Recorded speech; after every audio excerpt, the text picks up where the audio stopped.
Hello my dear viewers, welcome back to another video. My dear viewers, விண்வெளியில் நடக்கக்கூடிய ஆயிரக்கணக்கான அதிசயங்களில் ஒரு அதிசயம் தான் சூப்பர்னோவா அப்படின்னு சொல்லப்படுற நட்சத்திர வெடிப்பு. விண்வெளியில் நடக்கக்கூடிய நிகழ்வுகளிலே அதிக அளவுக்கு வெளிச்சத்தை வெளியிடக்கூடிய ஒரு நிகழ்வுனா அது இந்த சூப்பர்னோவா அப்படின்னு சொல்லப்படுற நட்சத்திர வெடிப்பு தான்.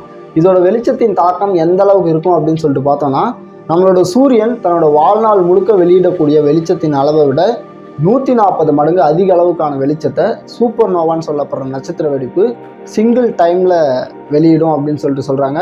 இந்த வெளிச்சத்தோட தாக்கமானது பல கேலக்சிஸை தாண்டி தாக்கம் இருக்கும் அப்படின்னு சொல்கிறாங்க. ஸோ இந்த அளவுக்கு பவர்ஃபுல்லான ஒரு எக்ஸ்ப்ளோஷன் விண்வெளியில் எப்படி நடக்குது, ஒரு ஸ்டார் அப்படின்னு சொல்லப்படுறது எதுக்காக வெடிக்குது, இப்படி ஸ்டார்ன்றது வெடிக்கும் அப்படின்னா நம்மளோட சூரியனும் ஒரு ஸ்டார்னு சொல்கிறாங்களே, அப்படின்னா நம்ம சூரியனும் வெடிக்குமா, இப்படி பல கேள்விகளுடன் அதுக்கான விடையாக தான் இந்த வீடியோ இருக்க போது. Let's get started.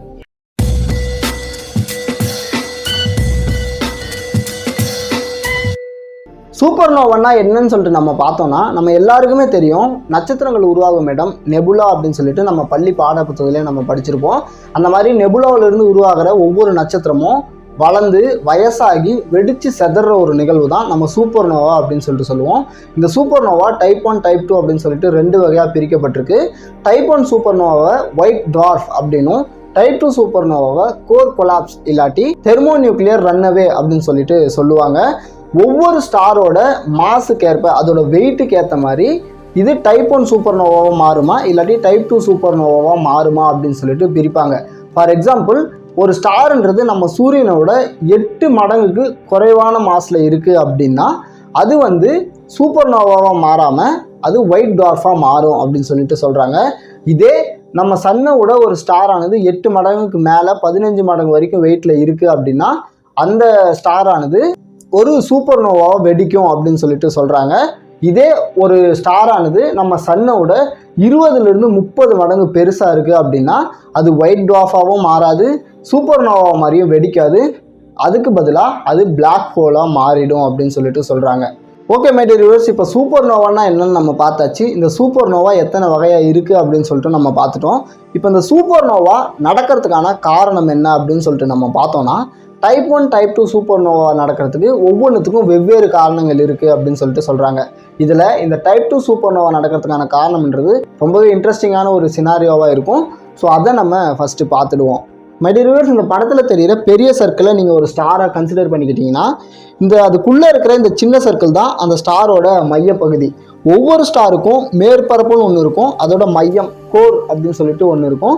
இந்த கோரில் தான் வெப்பம்ன்றது ரொம்ப அதிக அளவு இருக்கும். இந்த இடத்துல நியூக்ளியர் ஃபிஷன்றது ரொம்ப அதிகமாக நடக்கும். அதாவது ஹைட்ரஜன் அணுவும் ஹீலியம் அணுவும் ஒன்றா சேர்ந்து நியூக்ளியர் ஃபிஷன் அப்படின்றது நடக்கும். அதோட பை ப்ராடக்டாக ஹீட்டும் எனர்ஜியும் பை ப்ராடக்டாக கிடைக்கும். ஸோ இந்த எனர்ஜி என்ன பண்ணும் அப்படின்னு சொல்லிட்டு பார்த்தோன்னா, எல்லா ஸ்டாருக்குமே கிராவிட்டின்றது இருக்கும். ஸோ அந்த கிராவிட்டின்றது என்ன பண்ணும்னா ஸ்டாரோட மேற்பரப்பை அந்த ஸ்டாரோட கோர் பகுதியை நோக்கி புல் பண்ணும். அட் த சேம் டைம் அந்த மையத்தில் உருவாகிற அந்த எனர்ஜியானது நியூக்ளியர் ஃபிஷன் மூலமா எனர்ஜி உருவாகுதுன்னு சொன்னோம் இல்லையா, ஸோ அந்த எனர்ஜியானது அந்த கிராவிட்டியை மேற்பரப்பை நோக்கி புஷ் பண்ணும். ஸோ இந்த ஒரு ஸ்டாரோட மேற்பரப்பில் இருக்கிற கிராவிட்டிக்கும் அதோட மையத்தில் இருக்கிற எனர்ஜிக்கும் இடையிலான டிஃப்ரென்ஸ் ஆனது பேலன்ஸ்டாக இருக்கிற வரைக்கும் அந்த பிளானட் ஆனது ஸ்டேபிளாக இருக்கும். பட் இது ரெண்டுத்துக்கும் இடையில இருக்கிற டிஃப்ரென்ஸ் மாறுது அப்படின்னா அந்த பிளானட் ஆனது கொலாப்ஸ் ஆகிடும். ஃபார் எக்ஸாம்பிள், ஒரு ஸ்டாருக்குன்னு லைஃப் டைம்னு ஒன்று இருக்குது. ஒவ்வொரு ஸ்டாருக்கும் அதோட சைஸுக்கு ஏற்ற மாதிரி லைஃப் டைம்ன்றது மாறும். ஸோ அந்த லைஃப் டைமுக்கு ஏற்ற மாதிரி அந்த ஸ்டார் ஆனது அதோட கடைசி ஆயுள் காலத்தை நெருங்கும் போது அதில் இருக்கிற ஃபியூவல் ஆனது தீந்து போக ஆரம்பிக்கும். ஃபியூவல்னா என்ன, ஸ்டாரில் கொண்டு போய் யாராவது பெட்ரோல் டீசலை ஊற்றி வச்சுட்டு வந்திருப்பாங்களா அப்படின்னு சொல்லிட்டு கேட்டால் அப்படி கிடையாது. இந்த ஹீலியம் ஹைட்ரஜன் அப்படின்னு சொல்ல போகிறது தான் ஒவ்வொரு ஸ்டாரோட ஃபியூவல் அப்படின்னு சொல்லுவோம். ஒரு ஸ்டார்ன்றது கடைசி ஆயுட்காலத்தை நெருங்கும் போது அந்த இடத்துல ஹீலியமும் ஹைட்ரஜனும் தீர்ந்து போயிடும். அட் த சேம் டைம் அந்த இடத்துல சிலிக்கானும் அயனும் உருவாகும். ஸோ இந்த மாதிரி சிலிக்கானும் அயனும் உருவாகி அங்கே இருக்கிற எக்ஸசிவான ஹீட்டோட காரணமாக அது ரெண்டும் சேர ஆரம்பிக்கும். பட் இங்கே சிலிக்கானுக்கு எந்த பிரச்சனையும் இல்லை. ஆனால் இரும்பு வேறு ஒரு தனிமத்தோடு ஒன்றா சேரணும்னா அதுக்கு வெறும் ஹீட் எனர்ஜி மட்டும் பத்தாது, அதுக்கு தனியாக எனர்ஜி தேவைப்படும். ஸோ அயன் எனர்ஜியை இன்டேக் பண்ணி ஆகணும் வேறு ஒரு எலமெண்ட் கூட சேரணும்னா. ஸோ அதுக்காக அங்கே இத்தனை நாள் உருவான எனர்ஜியை அயன்ன்றது இன்டேக் பண்ண ஆரம்பிக்கும்.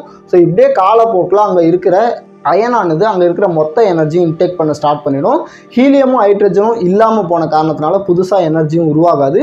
ஸோ இதனால் அந்த கிராவிட்டியை மேற்பக்கமாக நோக்கி புஷ் பண்ணிட்டு இருந்த அந்த எனர்ஜியானது தீர்ந்து போகிற காரணத்தினால கோர் பகுதியில் இருக்கிற கிராவிட்டி அந்த ஸ்டாரோட மேற்பக்கத்தை மொத்தமாக இம்ப்ளோட் பண்ணிடும். அதாவது அந்த ஸ்டார்ன்றது சுருங்க ஆரம்பிக்கும், சுருங்கி அது சின்ன சைஸாக மாற ஆரம்பிக்கும். ஸோ இந்த மாதிரி ஒரு மிகப்பெரிய அளவில் இருந்த ஒரு ஸ்டாரானது சின்ன அளவாக சுருங்கும் போது அதனுடைய கிராவிட்டியானது அதிகரிக்க ஆரம்பிக்கும். இந்த மாதிரி அந்த ஸ்டாரோட கிராவிட்டி அதிகமாகும் போது அது பக்கத்தில் இருக்கிற மற்ற ஆப்ஜெக்ட்ஸையும் அப்சர்வ் பண்ண ஆரம்பிக்கும். இந்த மாதிரி அப்சர்வ் பண்ணும்போது இந்த மாதிரி பல மில்லியன்ஸ் ஆஃப் இயர்ஸுக்கு பக்கத்தில் இருக்கிற ஆப்ஜெக்ட்ஸை மொத்தமாக தனக்குள்ளே அப்சர்வ் பண்ணுற அந்த ஸ்டாரானது ஒரு டைமுக்கு மேலே அதனோட கோர் பகுதியில் ஹீட்டுன்றது அதிகமாகி அது வெடித்து செதற ஆரம்பிக்கும். ஸோ இதை தான் நம்ம சூப்பர் நோவா அப்படின்னு சொல்லிட்டு சொல்லுவோம். ஸோ இந்த டைப் 2 சூப்பர் நோவா எந்த பிளானட்டில் நடக்கும் அப்படின்னு சொல்லிட்டு பார்த்தாங்கன்னா, நம்ம முன்னாடியே பார்த்த மாதிரி எந்த ஒரு ஸ்டார் சூரியனை விட 10-15 மடங்கு பெருசாக இருக்கோ அந்த ஸ்டாரில் மட்டும்தான் இந்த மாதிரியான சூப்பர் நோவா அப்படின்றது நடக்கும். அடுத்ததாக டைப் 1 சூப்பர் நோவா எப்படி நடக்கும் அப்படின்னு சொல்லிட்டு நம்ம பார்த்தோம்னா, எக்ஸாக்டாக டைப் 2 சூப்பர் நோவாவில் என்ன நடந்துச்சோ அதே தான் இதுலேயும் நடக்கும். பட் இதில் என்ன நடக்கும் அப்படின்னு சொல்லிட்டு பார்த்தாங்கன்னா, இந்த மாதிரியான சூப்பர் நோவா பைனரி ஸ்டார்ஸில் மட்டும்தான் நடக்கும் அப்படின்னு சொல்லிட்டு சொல்கிறாங்க. பைனரி ஸ்டார்ஸ்னால் என்னன்னு சொல்லிட்டு நம்ம பார்த்தோம்னா, ஒரே சுற்றுவட்ட பாதையில் சுற்றிட்டு இருக்க 2 நட்சத்திரங்கள், இந்த மாதிரி இருக்கக்கூடிய நட்சத்திரங்களில் மட்டும்தான் இந்த மாதிரியான விஷயம் நடக்கும், டைப் 1 சூப்பர் நோவா நடக்கும் அப்படின்னு சொல்கிறாங்க. அது மட்டும் இல்லாமல் இந்த நட்சத்திரம்ன்றது கண்டிப்பாக நம்ம சூரியனோட சைஸ் மாதிரி 8 மடங்குக்கும் குறைவான சைஸில் இருந்தால் மட்டும்தான் அது ஒயிட் டாஃபாக மாறும் அப்படின்னு சொல்லிட்டு சொல்கிறாங்க. இந்த ஒயிட் டாஃப்னா என்ன அப்படின்னு சொல்லிட்டு பார்த்தோன்னா, இந்த ஒயிட் டாஃப் அப்படின்னு சொல்லப்படுறது பொருள் சின்னதாக இருக்கும், பட் அதோட மாஸ்ன்றது ரொம்ப அதிக அளவு இருக்கும். ஃபார் எக்ஸாம்பிள், ஒரு சிட்டி சைஸில் இருக்கக்கூடிய ஒரு பொருளோட வெயிட்ன்றது ஒரு சூரியன் அளவுக்கு இருந்தால் எப்படி இருக்கும், இல்லாட்டி ஒரு கடலையே நம்ம கம்ப்ரஸ் பண்ணி ஒரு டம்ளருக்குள்ள அடைச்சா அதோட வெயிட்ன்றது எந்த அளவுக்கு இருக்கும்.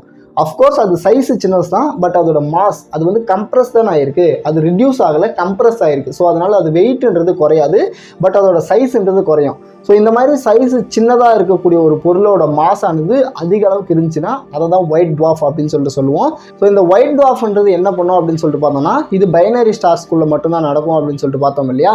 ஸோ பைனரி ஸ்டார்ன்றது ஒரே சுற்றுவட்ட பாதையில் சுற்றி வரக்கூடிய 2 நட்சத்திரங்கள், அதில் ஒரு நட்சத்திரம் ஒயிட் டுவார்ஃபாக இருக்குது அப்படின்னா அதோட அதிகபட்சமான கிராவிட்டியின் காரணமாக பக்கத்தில் இருக்கிற இன்னொரு பைனரி ஸ்டாரை அப்சர்வ் பண்ண ஆரம்பிக்கும். ஸோ அது தான் பக்கமாக இழுக்க ஆரம்பிக்கும். ஸோ அந்த மாதிரி இழுக்கும்போது அந்த 2 ஸ்டாரும் ஒன்று மோதும் போது சூப்பர் நோவாவாக வெடிக்கும் அப்படின்னு சொல்லிட்டு சொல்கிறாங்க. இது கன்ஃபார்மாக சொல்ல முடியாது, ஏன்னா இது ஏன் வெடிக்குது அப்படின்றதுக்கான ஆராய்ச்சிகள் தொடர்ந்து இப்போ வரைக்கும் நடந்துக்கிட்டே தான் இருக்குது. பட் நிறைய பேர் என்ன நம்புகிறாங்க அப்படின்னு சொல்லிட்டு பார்த்தோன்னா, இந்த ஒயிட் டுவார்ஃபாக மாறின ஸ்டாரானது சுற்றி இருக்கிற ஆப்ஜெக்டெல்லாம் அப்சர்வ் பண்ண ஆரம்பிக்கும் போது ஒரு டைம் பீரியடுக்கு மேலே அதால் அப்சர்வ் பண்ண முடியாமல் அதோட கோர் பகுதியில் ஹீட்டுன்றது ரொம்ப அதிகமாகி அது ஒரு டைமில் எக்ஸ்ப்ளோர்ட் ஆகி வெடிச்சிரும் அப்படின்னு சொல்லிட்டு சொல்கிறாங்க. ஸோ இதுதான் டைப் 1 சூப்பர் நோவா அப்படின்னு சொல்லிட்டு சொல்லுவோம்.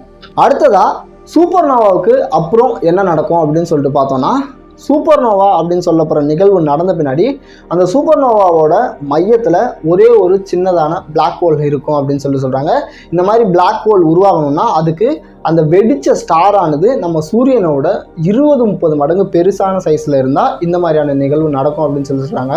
ஸோ இந்த மாதிரி வெடித்து செதறும் போது அது செதறக்கூடிய பொருட்கள் இருக்கு இல்லையா, அது எல்லாமே ஒன்று காமா ரேஸாக மாறிடும், இல்லாட்டி வெடித்து செதற பொருட்கள் எல்லாம் ஒரு மேகக்கூட்டமாக சேர்ந்து நெபுலாவை கிரியேட் பண்ணும் அப்படின்னு சொல்லிட்டு சொல்கிறாங்க.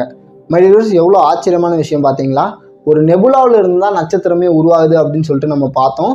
இப்போ அந்த நட்சத்திரம் வெடித்து செதற அந்த மேகக்கூட்டங்களெல்லாம் ஒன்று சேர்ந்து நெபுலாவை கிரியேட் பண்ணுது அப்படின்னு சொல்லிட்டு சொல்கிறோம்.